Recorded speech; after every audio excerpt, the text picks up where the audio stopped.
So when you meet people out here who are rude for no reason, guys who are not gentlemen, guys who you are actually attracted to, guys who are critical with you because that is what feels familiar despite it not being healthy.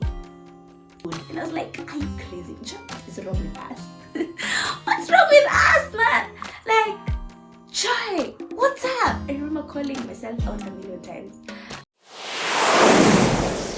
Hello there, dear viewer. Welcome back to my YouTube channel. It has been a hot minute. I have missed you guys so much, and yeah, I'll not say much. Let's just dive right into this video.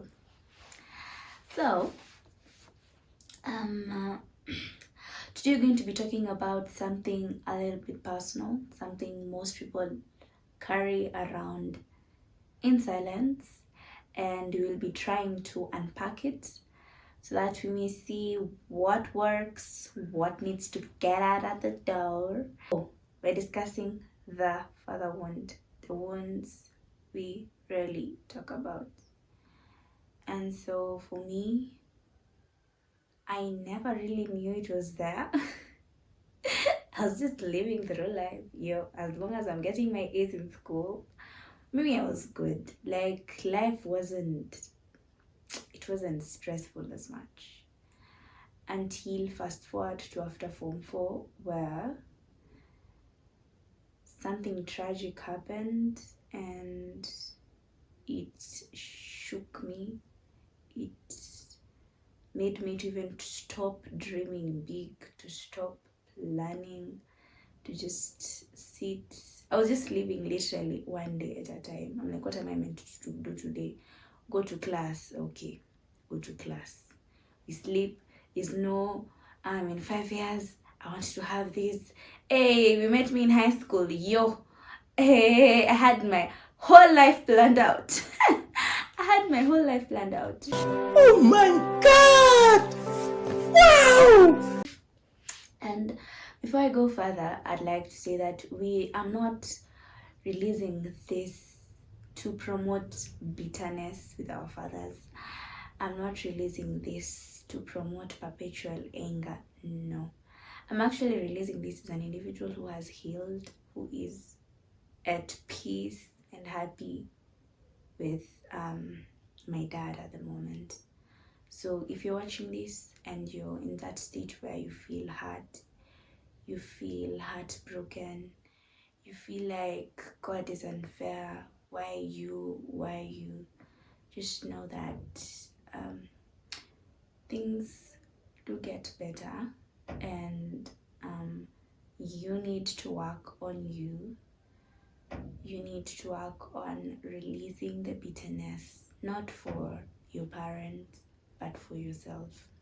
Because if you stay in the state of constant hurt, you tend to really be marred of the blessings that are there. Looking back, that one time I got disappointed, I had so many good things came with it. Now I'm like, okay, God, thank you. God, I'm really, really, really grateful.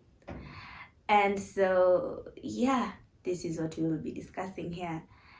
And father wounds are caused by, one, a physically absent father, because you're meant to have a present dad, for you to grow into this wholesome human being. You need your dad there. And if, let's say, you lost him by probably your parents, things didn't work out between them, and so your dad had to leave, that's not your fault. But be aware that there's a gap that has been left, That's one. And then two, where your dad died, and so with him not being there physically, you do not have a father. So there's some things you will lack, there's some things you will miss, not because it was your fault, but because life had it that way. Yeah. The second one is the physically present dad but emotionally absent dad. wow, my heart goes out to those guys too, because um when you have a dad who is there but he does not care for you, or he is extremely critical with you, it mars the way you view love. And so when you meet people out here who are rude for no reason, guys who are not gentlemen, guys who you are actually attracted to, guys who are critical with you because that is what feels familiar despite it not being healthy. So I'd say the father wound is really something that needs to be spoken about more often. It should not be something that should be having stigma around it. Like, if you have a headache, because let's say you've not taken enough water, why will we stigmatize you because you have a headache? No. So I'd say it's not something that should have stigma around it.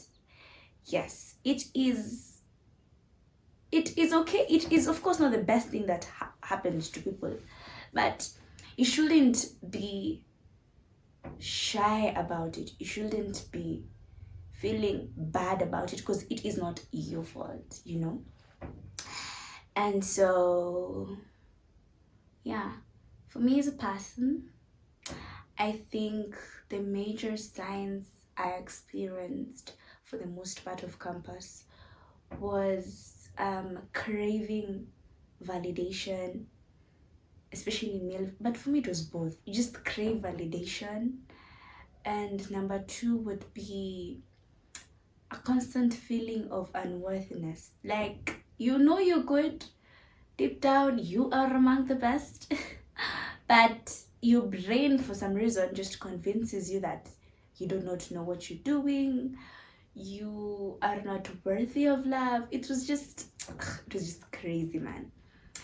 And another one that I'd like to point out was a constant fear of failure, fear of rejection, fear of abandonment. Ooh, I think the fear of abandonment came so loud to me when there was this guy, I will call him Bulb. And so Bulb was, I'll not release too much info because he is known in most of my spaces. And so Bulb he was also human. He had his own wounds and I had my own wounds. And so when we met, it was like sort of like a trauma bond. Like, he looked so familiar, you know, the constant feeling of anxiety, not knowing what will happen felt familiar, felt so good. And I was like, are you crazy, John? What is wrong with us? What's wrong with us, man? Like, Joy, what's up? I remember calling myself out a million times, but there was this one time I asked him, do you think we're compatible? And then he started overthinking it, and then in the end he requested that we end things because of that question. And tell me why. Tell me why I went to this guy and I'm telling him, please don't leave me, please don't go, please stay, don't leave me, please Stop it.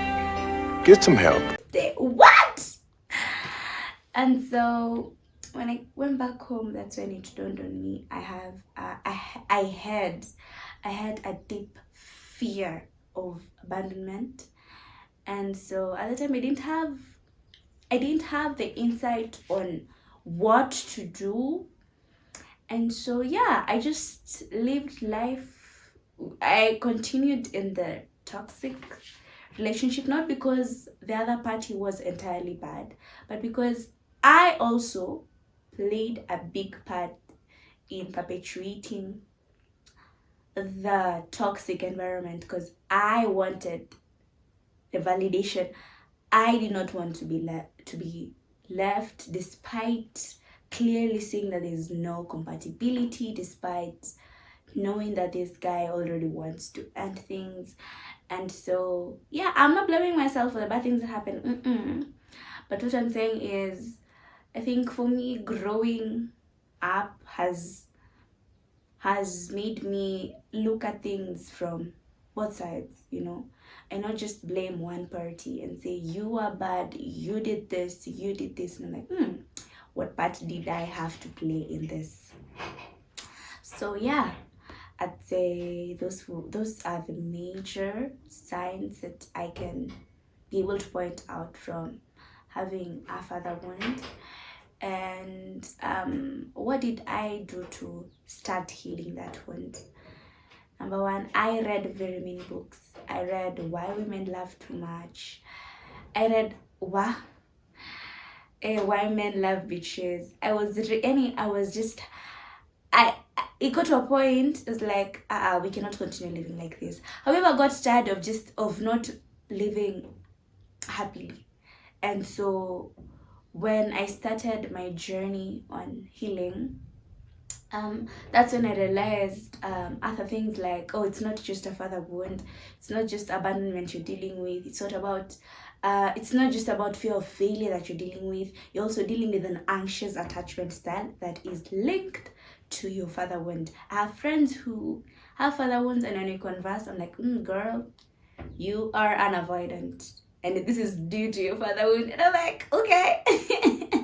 And it feels good to sort of know what is happening and not just be in the pool of men are bad, men are salamanders, men are this. It feels good to also look at things from, where did we as ladies go wrong, And so once I started working on my healing and on being grounded, I realized I have so much to work on. And yeah, I'd say it's been 2 years, a year and a couple of months since I was intentional about it. I went for therapy, and I would recommend therapy all day. Let me tell you, therapy is like going to a consultant when you have a problem. And consultants know where they know what is ailing you, they know what best medications to use, they know what to tell you to avoid. And so for me, therapy brought me a sense of peace that wow, God bless a therapist. She's a good friend of mine. I will link her contact in the comment section. She really helped me unpack so many things. She helped me learn forgiveness without expecting an apology. And she also helped me realize that, my dad is human too. He is doing life for the first time. And while that does not excuse the wrongs that he did, it does not allow me to be bitter with him, The diet I need to work on at the moment is continuously working on being the best version of myself and noting the negative traits that I may still be having due to previous trauma, and knowing the best way to work around the trauma without really hurting other people. Yeah. And so if this is something you relate to, you're not alone. You are not alone. And it's not the end of the world. And you can do something about it. The assignment I would like to give you today is to go sit and look at the ways where God has given you 100%. Where if your earthly parent was there, he would have only been able to probably give you 10% or 50%. Like, go sit and count your blessings.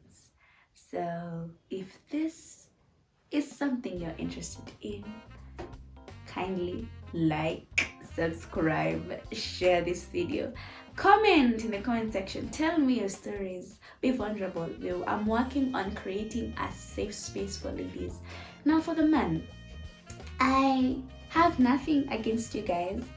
I just do not understand how your healing works. And so this channel has been specially dedicated to mental wellness for the ladies.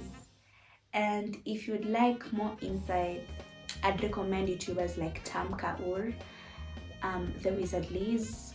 There's another one called Margarita someone, I cannot remember her name. Those 3 YouTubers really brought some insight to me when I didn't know where to start.